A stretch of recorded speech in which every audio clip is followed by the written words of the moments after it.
अस्सलाम वालेकुम। आज का हमारा टॉपिक है सेप्ट्रान DS टैबलेट।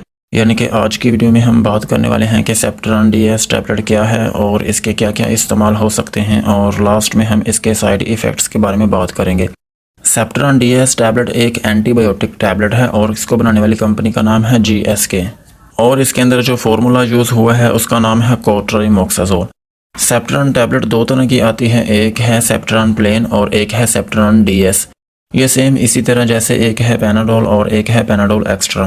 ये था सेप्ट्रान DS टैबलेट का इंट्रोडक्शन। अब हम इसके यूजेस के बारे में बात करते हैं कि वो कौन सी ऐसी कंडीशंस हैं जिनमें आप सेप्ट्रान DS टैबलेट का इस्तेमाल कर सकते हैं। सेप्ट्रान DS टैबलेट को आप यूरिनरी ट्रैक्ट इन्फेक्शन में इस्तेमाल कर सकते हैं, यानी कि अगर आपको UTI इन्फेक्शन है तो आप सेप्ट्रान DS टैबलेट का इस्तेमाल कर सकते हैं।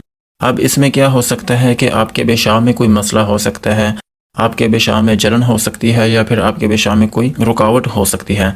इसके अलावा आपके पेशाब की नाली में कोई ज़ख़म या फिर कोई सोजिश है, या फिर आपको दर्द महसूस हो रही है, तो आप सेप्ट्रान DS टैबलेट का इस्तेमाल कर सकते हैं।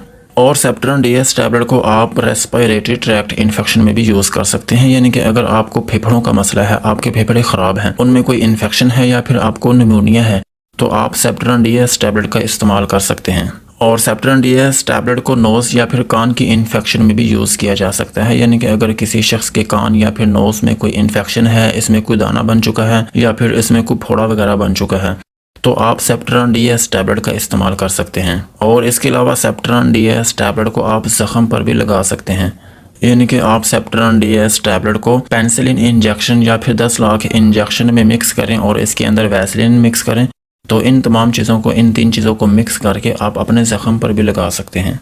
यही थे सेप्ट्रान DS टैबलेट के यूजेस। अब हम इसके साइड इफ़ेक्ट्स के बारे में बात करते हैं कि अगर आप सेप्ट्रान DS टैबलेट का इस्तेमाल करते हैं तो आपको क्या क्या नुकसानात हो सकते हैं। सेप्ट्रान DS टैबलेट खाने से आपका स्टमक ख़राब हो सकता है, इसमें पेन या फिर इसमें जलन हो सकती है, और इसके अलावा आपको नोज़िया या फिर वोमिटिंग भी हो सकती है। और अगर आप सेप्ट्रान DS टैबलेट का ज़्यादा इस्तेमाल करते हैं तो आपको डायरिया भी हो सकता है, या फिर आपका मुंह और गला दोनों खुश्क हो सकते हैं। और सेप्ट्रान DS टैबलेट को खाने से आपको घबराहट भी हो सकती है। यही थे सेप्ट्रान DS टैबलेट का यूजेस और साइड इफ़ेक्ट्स। आज की वीडियो को यहीं पर ख़त्म करते हैं। वीडियो अच्छी लगी हो तो चैनल को सब्सक्राइब करें और बेल आइकन को प्रेस करें।